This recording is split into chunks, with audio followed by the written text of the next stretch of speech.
Thanks, Rachel. I have two answers. The first answer is just a very practical one. This is what Rachel brings up because it's a reality and not an uncommon one. Spending time with other human beings, no matter what's going on, mindfulness event or not, spending time with human beings is intense. I like that. I'm a very intense human being. That's why I've been a Buddhist monk and a sergeant in the Marine Corps, and why I'm sitting here with a smile on my face. But we're not all wired that way, right? Humanity is an intense ride, right? It's a rough set of waves to ride this human experience. And so a practical answer for you, Rachel, is co-facilitation.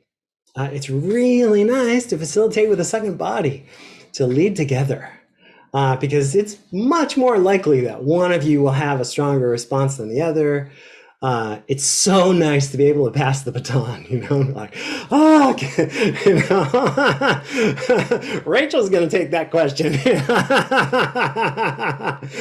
So there's a very practical answer that I was given the gift of learning in my own root Sangha, Rock Blossom Sangha in Park Slope, Brooklyn. When you started to learn to facilitate there, you co-facilitated for a year or more with a more senior facilitator.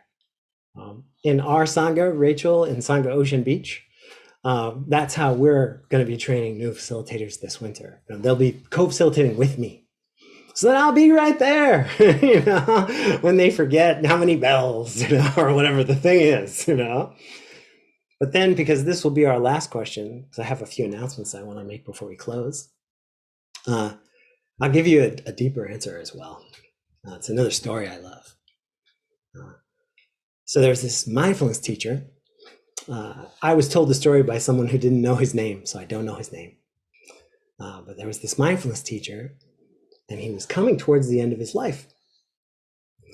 And he was suffering from a loss of some cognitive ability, right? He was having issues with memory and things like this.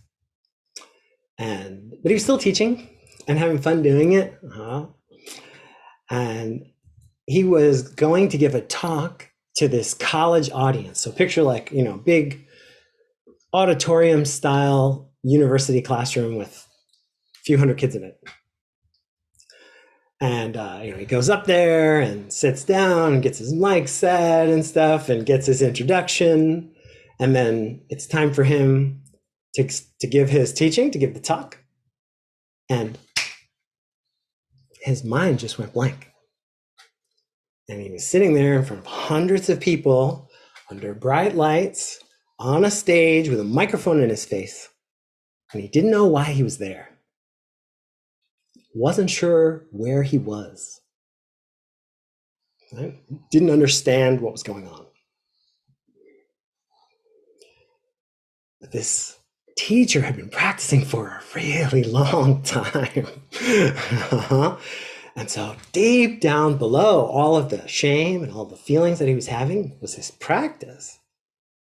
And so he leaned into the mic and he just said, "Confusion."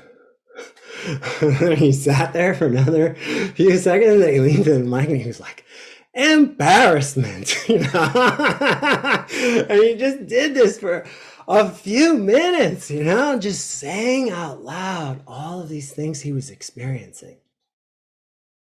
And then slowly his mind kind of trickled back. He gathered himself, took a minute. I hope he had a cup of good, strong coffee next to him that he could sip to soothe any problem he might have.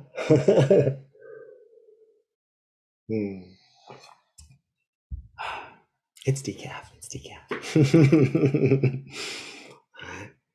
And he apologized. And he was like, "Oh, I'm so sorry.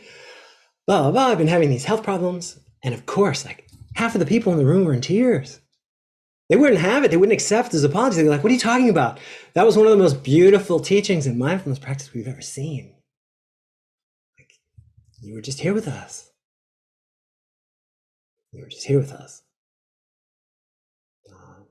So that's another way to respond to your question, Rachel. I've cried plenty of times in front of lots of people. You don't get to laugh as much as I laugh and not cry a lot too. Yeah, it's a gift. It's a gift to get. Thank you for asking. Hmm.